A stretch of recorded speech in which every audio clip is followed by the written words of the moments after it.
Hello everyone, nice to have you tuned in. Today comes the promised video on the topic of unboxing and attaching to the post, which already provides the measurement. We will then move the control cabinet. We will briefly connect the extension and will essentially place the MASSO CNC there. But you will see that when we are in the control cabinet, when we still connect everything with power supply, and the goal for today is essentially to check that we update the MASSO CNC, or primarily, or for the first time, delete the software, and then always ensure that by the end of this evening, we have a functioning MASSO C. At this point, thanks to MASSO 10 for the support in helping me with the control, and I would say, let's get started with the unboxing right away. I would say, let's work our way down from large to small. I would zoom in, then we see the packaging like me. So, let's get started. Perhaps a quick note on the process. You order everything from Master 10C. Later, if everything goes well, also from Sorotech in Germany. But if you order it directly now, the current route is through MASSO. There you can order everything. It usually takes a few days. Then you either receive mail from the customs office, or in my case now, I have an EORI number. It comes directly, and I received an invoice afterwards. But the customs clearance, I have heard from customers who have already bought the systems from me that it is actually problem-free. First, Sandra came, then at some point that came, and all the stuff was there within a week. The control comes unformatted. I had a little gimmick installed, but we'll get to that later. The control comes unflashed. The hand wheel should theoretically be in here now. At least I can get that out of the way. Yes, you can see the MPG nicely. Then let's unpack it. 1000 cut. New and unused. Yes, and it is already smiling at me. So it is placed inside. Let's take it out. Everything nicely packed in foil. I'll put the scalpel aside, otherwise I'll have it stuck in my foot. Let's lift it up here. Now something just fell down. Let's open it up right away. Was the holder like this? And then we have it here, 2001. What can the hand wheel do? I would say everything you need. You can select the axis. You can set the speed at which it should move here, and basically the hand wheel. There is also an emergency stop. And that's it. What you can also do with it is that you can always operate the control. If you press the Control F, I believe, then the hand wheel essentially allows you to reduce the feed rate as long as you don't select a new axis. To increase it when it is below 100%. Yes, let's also lift the hold nicely. I think there is a lot to say about that. Put on the holder, hang up the metal bracket, tidy up, put something aside. So, let's open the package.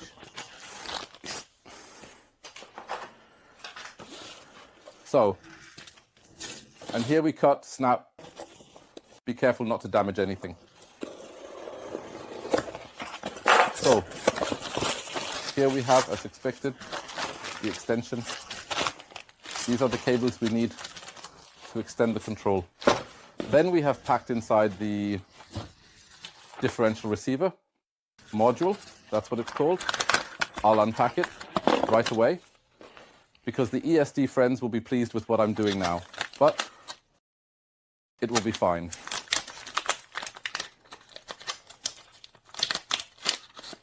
Well, get rid of it. So let me bring you a bit closer. This is what it looks like. Focus exactly. This is basically intended for when someone is further away with a longer control, for example. If you use the screen or use stepper motors that have integrated power stages, then you need to run the wiring. Relatively long with the step direction signal, and this essentially helps to generate that. I will probably go into more detail about what the differential module does directly for the drivers, that is, for the driver stages, but I think this is roughly the first step. That's it. It's a clean 5V signal, but let's take a look at it. Good, that would be it. 2001. Let's pack it up. I need to think about how to secure the whole thing. Let's see if there is a holder or something.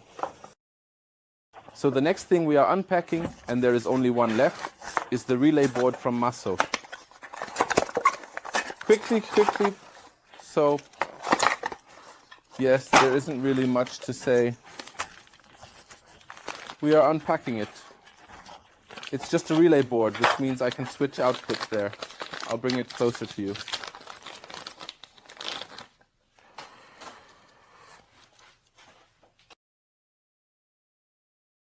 So, a completely normal relay board. Here we basically have the input from the MASSO control at the top. If I read it correctly, I can switch everything through 1 to 1. We can connect a total of 6 boards here. Then we have plus and minus for the power supply. 2001 on the board for daisy chaining. So in principle, you could also do several side by side, and that's it. I would use this, for example, to eject the spindle and any other control that I need to do. It runs over here. I also got a Chinese variant. I threw the box away a bit. Yes, of course.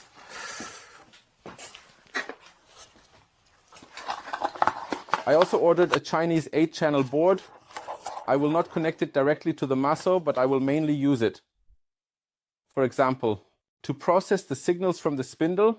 When I wire the spindle, MASSO does that already. If no tool is inserted, the spindle does not run. But what I want is to secure it on the hardware side as well. That means I will look at the signals that the spindle provides. For example, 2001, when a tool is inserted. When the signals come in as they are, I will take them and route them through the relays.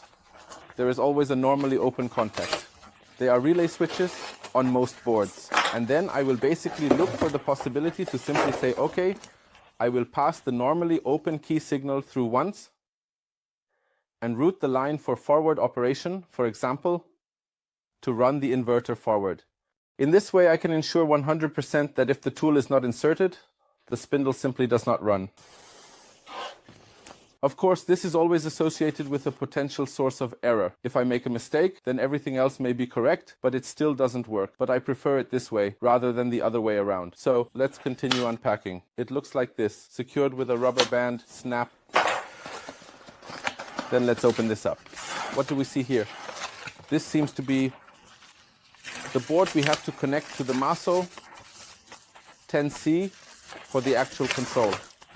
This means later on the display, it will be attached to the board, and I have the connectors for these CT cables at the bottom. So I can essentially drive away from here and connect everything up. I think that makes it quite convenient. Now let's move to the other side. Let's place it here. This is the other side. It stays put. Here we essentially have the counterpart, which is what goes into the control cabinet. Now I need to check the hole dimensions to see if this fits somehow, because I'm already interested in the stand bolts. We'll check that in a moment. This is essentially the counterpart that is in the control cabinet.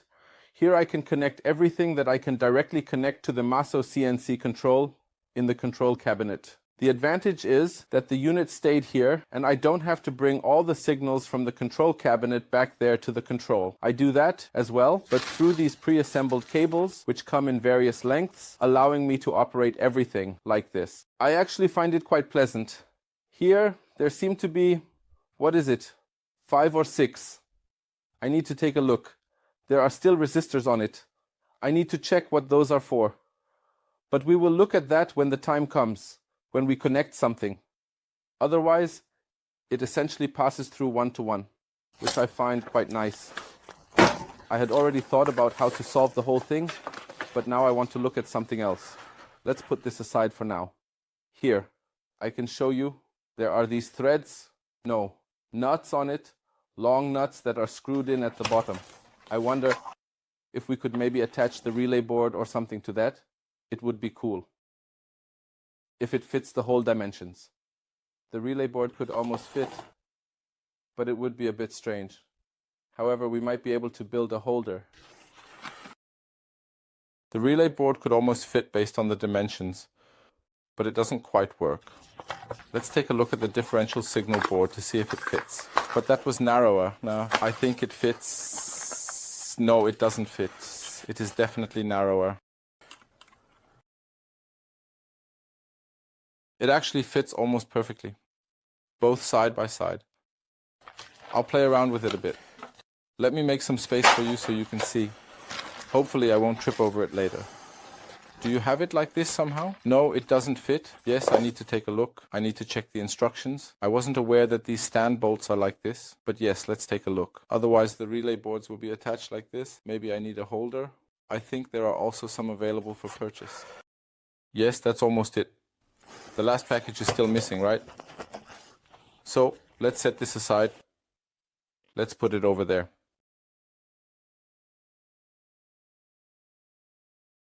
I still have to be careful about where I put things because I have a 2-year-old. So if there's styrofoam lying around here, it's because my 2-year-old thinks he needs to dismantle things with the drill. That's why everything is always full of styrofoam. But that's how it is. So let's move on to the biggest and hopefully the nicest package. Let's cut it open. Quick, quick, quick. The box looks good, undamaged. I don't see any real damage now. Oh, friends, look at this.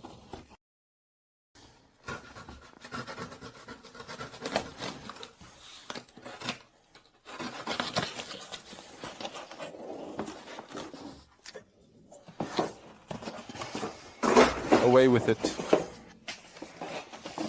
Doesn't it look sexy? As I think it does? Well, now I would say, let's unpack it and make sure nothing falls out.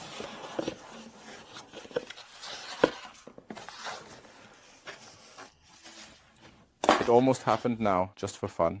So, what do we have here? Scan QR key for installation instructions, QR code on it. Yes, we don't need that. There's a nice sticker here. Let's see where we put it. When you eventually set up the system. Oh yes, I'll take it out.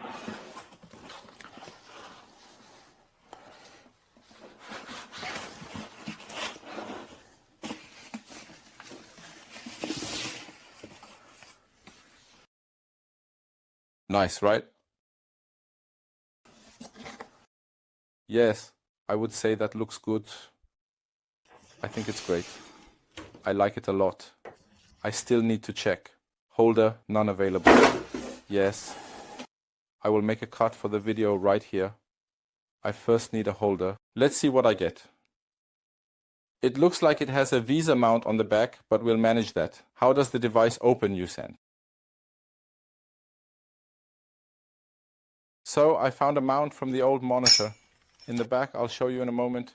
There is a mount for a WSA, and you can screw everything there. And we will mount it, or something like that. Then you can swivel and rotate. I think that's quite good. First, we need to open the 4 screws here so that we can open everything. 2001. The nice thing is that the case itself has a hinge. That means we can now open it up. And there we can already see down here are basically the mounts for the attachment, of course, on the other side. So let's see how we need to set that up. If that's the case, if I want to swivel and rotate it, then it has to be inserted this way. So let's set it aside.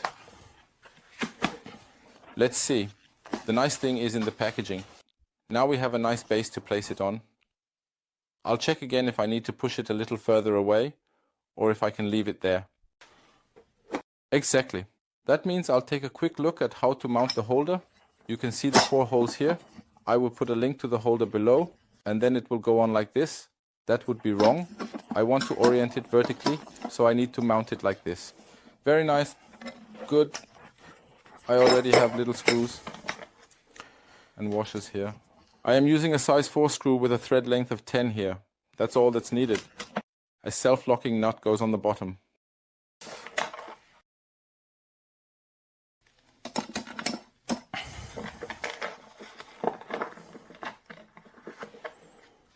I am now tightening this here with a 4 nut, and I would say we will hear from each other again shortly. So, I didn't make the holder. As I said, I spared you that. He doesn't want to come now. I have also screwed the holder here into the post. This is just provisional, simply for the sake of it. The entire wooden cladding will be added here, and later it will be screwed in such a way that it doesn't bother me when I walk by. But I don't have anything to screw it in here. That's why I will route the cable similarly to how it is done with the other switches or emergency shutdowns in my system, which will also be addressed shortly. I will lay the cable around the corner here so that it is simply routed, and later, when it is in its final position, which is a bit longer here, I can position it as I want. So, nevertheless, let's put this in here. By the way, the second one came to a mini takeout because I hope I don't lose this great nut. No, I didn't lose it. To be honest, I don't know yet at what height I will be exactly. I didn't want it to be too high so that I would be looking directly at it. Just a little. Still doesn't fit. At this precise moment in time. Right now, at this very instant, we find ourselves here. This way. You can still screw it tight at the top, and then it's secure. So we can also tilt it a bit, turn it a little. Do you have a bit more of that? Cool, right? I really like it. So now we will unscrew the colleague up here. I inserted the screw up there just to make sure nothing is in the way. Then I will adjust the camera so that it stands on the side, because then you can see a bit more from inside here. See you soon. So the mount is on. Unfortunately, it's a bit crooked, but I'll change that another time. It's only temporary at the moment. Yes, we will do a few things now. At this point, I can only recommend the user manual from MASSO CNC. I have it here on my phone. MASSO has a very, very detailed documentation, I think. You can find everything you need, and it is also quite well done. They have an AI-based assistance that works very well. It essentially searches the entire text based on your questions, and I must say it works flawlessly. The first thing we will start with, which I have already checked, is that we pull all the plugs out. We can actually insert them right over there, one to one, just as you take them out over there. So here in the extension, because that's where they will go back.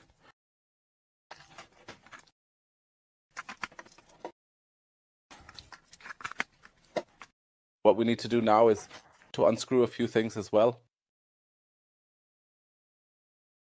It is indeed also stated in the manual, specifically this one.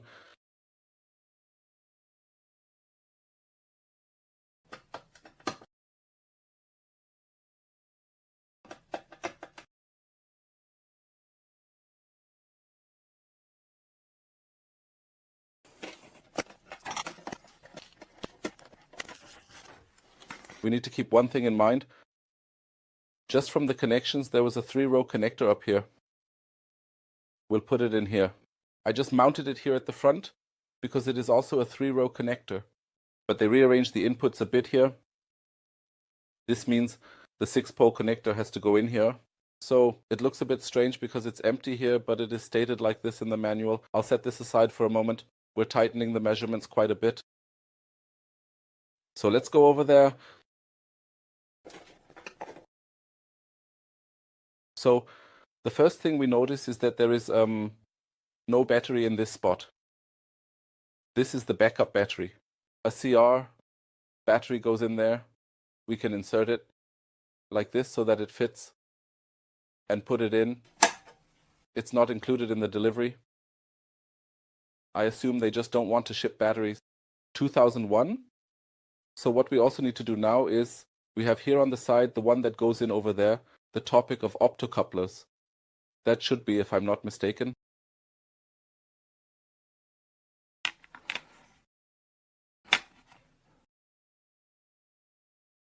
No, the other way around.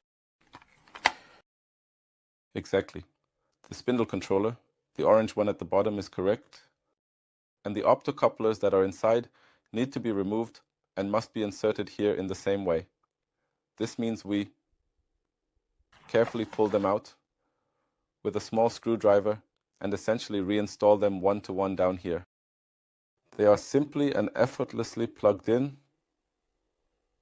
There is also a seat for them without any hassle. Push it in. Now we take out the second one. It's not easier by hand now that the first one is already out, and we also install the second one here. If it doesn't fall down, please make sure to insert it here at the bottom just as you took it out. So, I can maybe see how it is there. No, it slips. You can either turn off the tracking feature or switch the tracking to this location. Please note that exactly. We need to understand what is inside the contents of there. Then we can now install the missing connection here again. This way, we will be complete at this point. Let's set that aside for now. The battery is in, that is in. Here should be the Wi-Fi module, which I find quite nice, I must say. And I will see if I can bring it a little closer now. If someone has made a mistake in terms of branching or installation, then there are optocouplers everywhere for all the inputs, because up there are, if I'm not mistaken, all the inputs. Exactly, it says all inputs. All the inputs are up there, and if you were to connect something incorrectly there, then the control itself wouldn't burn out, but rather just an optocoupler. Theoretically, you could transfer an optocoupler from another location. It would work, but you would have to ensure that it has the same designation, which is a renaming, and then it works, use, and that would be the basic preparation again.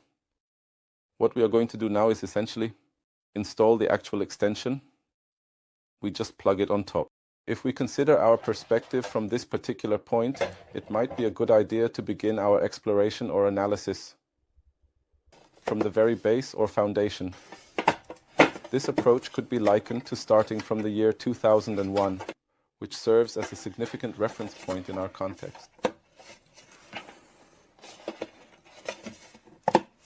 Now I will turn it on its side and see how it looks, whether everything is connected.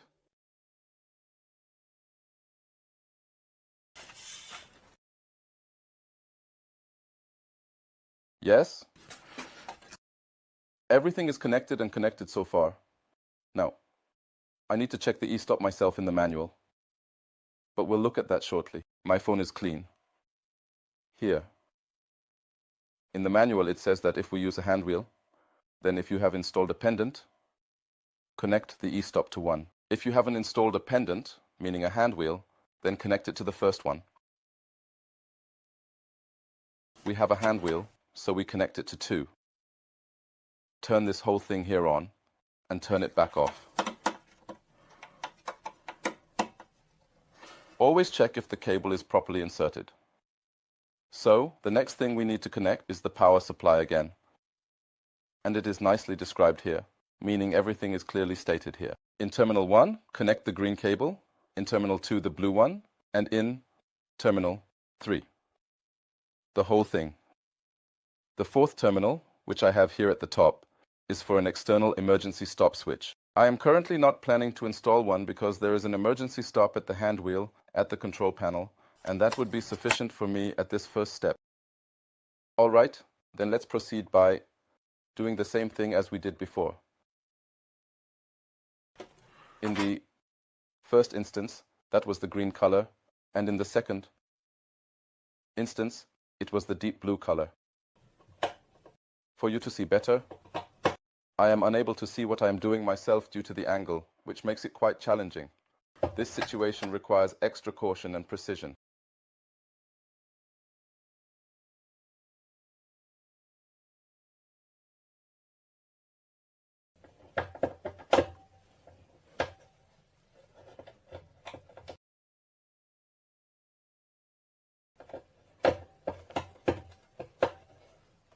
And always, check after you have screwed it in, whether the cable is also secure. It's the thing I've gotten used to, and it hasn't harmed so far. That means I secure all the cables and check if they are really tight afterwards. So, what we are going to install now is the hand wheel. I will just write it down here somewhere on the wooden beam, and then I will have it there. And we will do that quickly now. 2 small screws. As I said, this is not about a beauty contest at this point regarding the installation of the part, but rather about keeping it tidy. So we will hang the hand wheel there, then it won't obstruct the way.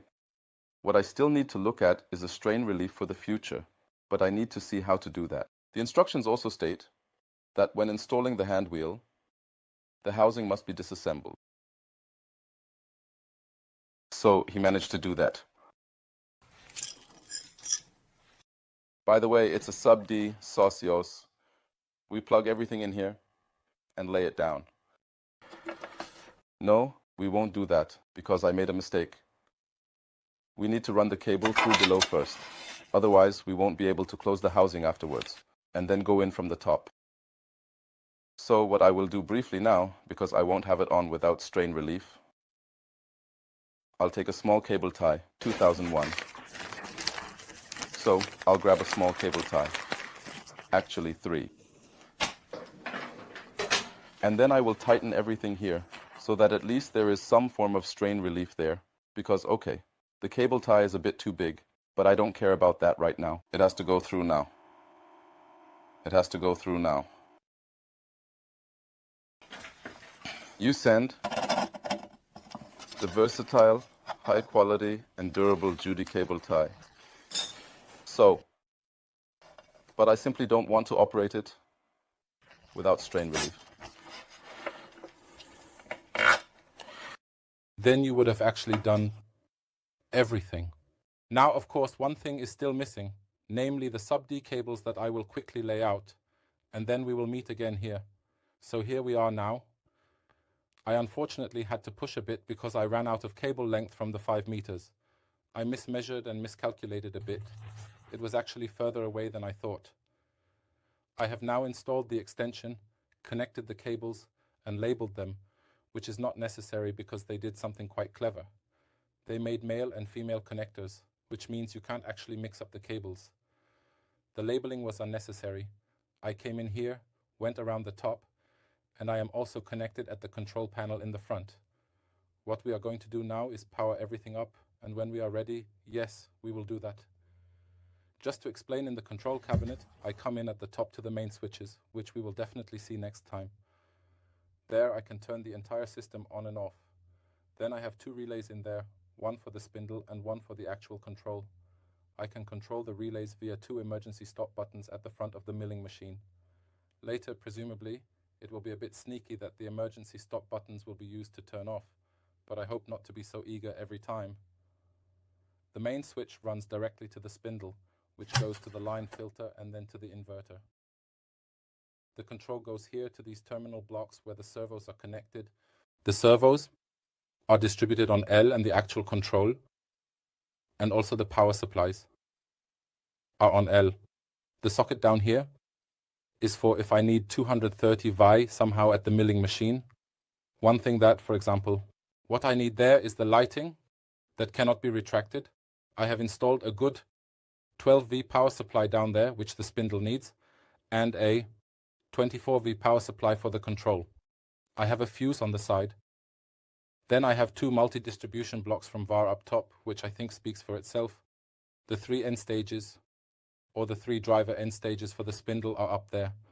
I have 3 power supply fields in there, which we are familiar with. We looked at that earlier. This is the extension for the MASSO, and later at the end, the cover will be put on. I will leave them out, or maybe I could screw them in so that it looks nice there, because there are small switches on the side, toggle switches, and with them we can activate pull-ups for the individual inputs. We will get to that later. So what we are going to do now is power up the system and see if it smokes, which I hope it doesn't. A little tip from me: you have adjustment screws in the power supplies up there, which you can use to regulate the voltage. What I always do, and I have already done it, is to take a multimeter and measure how much voltage comes out at the top. Not that the power supply is set up incorrectly or something like that. If it says 24V, it should be the power supply. But maybe there was a joker who tampered with it at some point. Then you suddenly have 26V or something like that. You don't want that, so I've already done that. I'll turn on the control. It is already powered. And as we can see, it is neither burning nor doing anything else. It's not smoking either. That's already a good sign. I'm turning this off now. We'll see each other again over there, and then I would say no. First we go to the measurements page, get the software, and then we'll meet back at the screen. Good. See you in a moment. So now we are at the computer. I already have the measurements page open. Let's go to the documentation page first. I want to show you that. It is explained quite thoroughly. I must say, I find it pretty great. From installation to quick guides, current software version, and so on. But what we want is to install MASSO in this case. Above, you can select your preferred language, and then we choose to download the software for MASSO Touch. There is also a nice video showing how it is done, which you can watch, but regardless of that, let's take a look at it. We should follow the installation instructions for Master Touch, and we are currently doing that. We need to ensure that the stick has at least 32 GB, so it can simply be a size like 32 GB. We need to ensure that MBR and GPT are not on the stick. So I don't have a stick here that meets that requirement. Somehow everyone has worked who can manage to get this 32 GB. We need to create a root directory on the USB stick. This means we create a folder named MASSO directly under the stick, copy the software into it, and now comes the part that we need to do. Until now, I only had normal size control. There, I had to press something on the keyboard. With the touch, it seems that we should tap the screen long or often while powering it on, and then eventually the loading screen will appear. We will try that out. We select the desired software. It seems that you can also load multiple software versions there. Once the software is completely smooth, we press escape on the screen. Let's see, I haven't seen that yet. And yes, use printable files. That's one thing I'll get to shortly, where it will be explained. It can happen that when you perform a MASSO software update on a running system, settings may change because perhaps some internal assignments have changed and so on. It is advisable to save everything. What does saving mean? You can save your system configuration either in a config file that you can load later, or in a printable file. A printable file in this case means a TXT file, which I believe is a text document where everything is copied in, and then you can see all the settings you have configured. What is on which output, what is on which input, how are your stepper motors configured, how is the tool change set up, and so on. I can only recommend it. I also didn't read it through the first time I started there and had to check again what I had wired where. Save yourselves that. Good. On to my workshop. You first need to register up here. Now I was already logged in. Let's relax. You either need to register once, or in my case, I am already registered. I simply log in and you see your control. And go up here to devices. Here on the side, you can see how the control is doing, what it is doing. Is it doing the job? Is it online? Has it already run? How many files has it processed? And so on. Yes, they are all, I don't see anything now. They are all offline. I have them there. Good. Let's go to device. You basically select your control here at the front, where the serial number is, select it, go under software downloads. Now there are different versions here. 2001, the predecessor software, the current release software, then there is a beta software, and then there are 2 more versions. There seems to be something with the display software lock. I don't know it like that. I should check it now. And for Shirley user only. But we want, or at least I want, the latest stable software. Now we still have to select what kind of system. Lathe or milling machine. Of course, we want it for a milling machine or plasma or water cutter, whatever. Download us, say yes, yes. An important point is to maybe take a look at the release notes up here. What is included, what needs to be considered, what has changed, what is new. The Master Workshop phone app, we will also get to that. And new MSG commands, there is a description of how to do that. Here you will also find the instructions on how to create backups.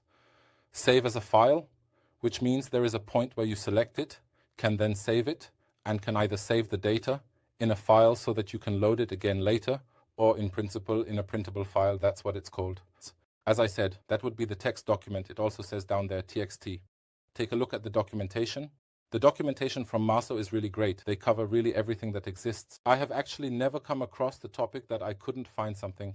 There is also something like an AI search down here, where I can ask how to install something. Then it basically sifts through the search and does it. I think that's great. It's something different. Exactly. Now we switch the screen and copy the software over. Bam! This is the right one. As described, glasses, we create a new folder called MASSO. written entirely in uppercase. We do it just like that. And now copy the software that we downloaded over 1,000.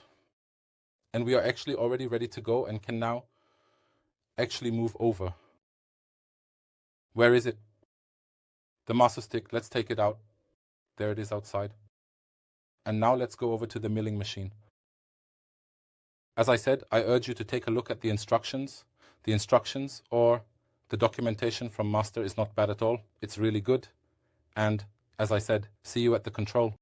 So just to show again, for the sake of completeness, the cables are connected the same way. I have installed the emergency power battery, or the emergency power battery is incorrect. The true backup battery as shown on the device. Here at the bottom is the USB stick. We will connect it now. I will leave the screen open for now. Now we plug the thick one in. We already turned the little one in, right?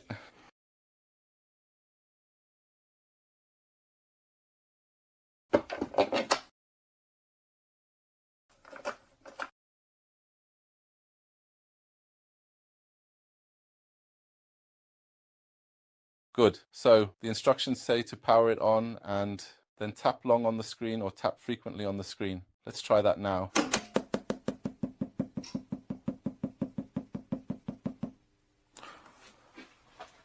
Oh, USB flash drive not formatted. Okay, new attempt. So it seems I used the stick for something to install installation. I noticed that there was an EFI partition on it as a bootable partition. 2001. Yes. So I'll bring you closer and zoom in on it. I hope this works for you. So ultimately you can now see that the software has been selected. It is now appearing as well. We press enter and now we let the time run.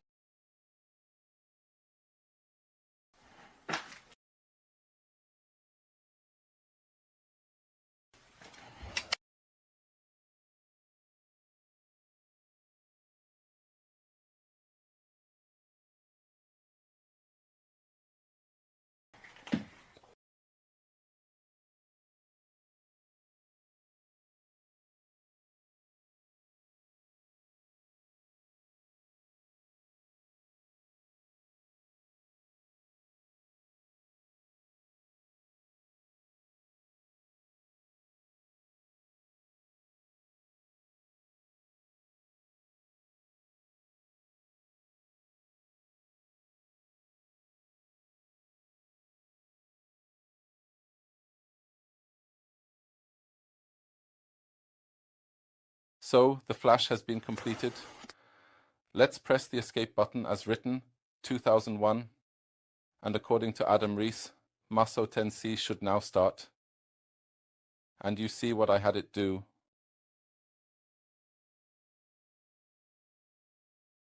Okay, the battery I have seems to be a bit older. So now I'll quickly come back.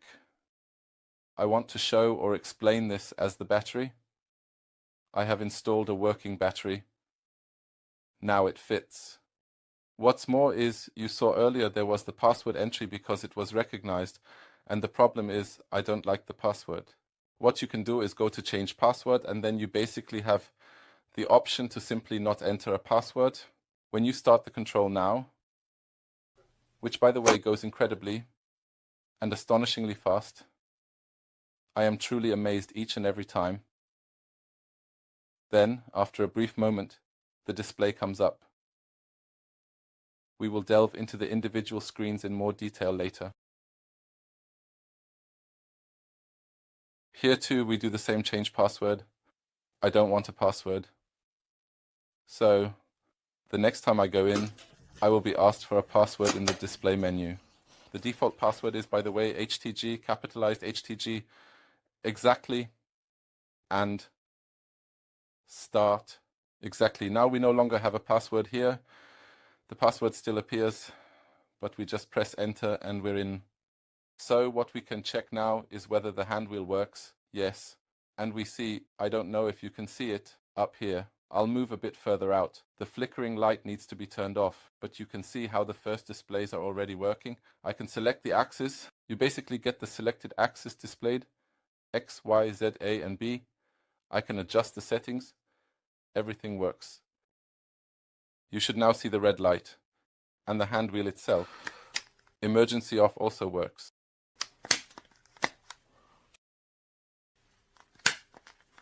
Exactly. But if we look here, we can also release the emergency stop. So I'm cutting in now. I need to correct one thing, and for that I need a screwdriver. I misread the instructions. It is actually stated quite clearly. If you have installed a pendant as a hand wheel, then the emergency stop should be connected to terminal 1, and I connected it to terminal 2. That's why the emergency stop didn't work at the hand wheel. Let's try it out.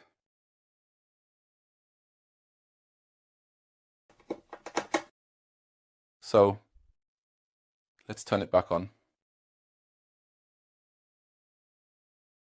I need to come up with something for the presentation here. So, as you can see, it is blinking at the top. That is the emergency stop. But let's add something else which is important. The emergency stop is pressed once. Now it is pressed. Now it works. So, and released once. That means no matter what you do, when you power the system again, MASSO wants to see an emergency stop. Good, now we are really done. So that's it for the video today. MASSO is supplied. The hand wheel works. The screen is running. I really need to come up with something for the lighting because I want to show you better how it is. Maybe I need to hang something down or just unplug a lamp during the time I'm doing it. We'll have to take a look at that. Everything is running. I will now connect the stepper motors off camera in the next step, then connect the servos and wire the servos. Today, the Z-axis arrived by mail. Yes. Konstantin, thanks again for the milling. Otherwise, I would say let's take a look together at how we connect the entire peripheral. That means the emergency stop. In case someone still wants one, I probably won't install one for now, sorry. But what we will look at is the topic of reference switches. We will probably also look at the spindle shortly. We will try to configure everything. I need to see how long the video will be, whether I split it into 1 or 2 parts. But we'll see about that. If you liked the video, give me a thumbs up. If you want to know more about how the project is going, subscribe to the channel and press the bell. It would help me a lot and make me happy. Otherwise, I don't have much to say except thank you and see you next time. Bye.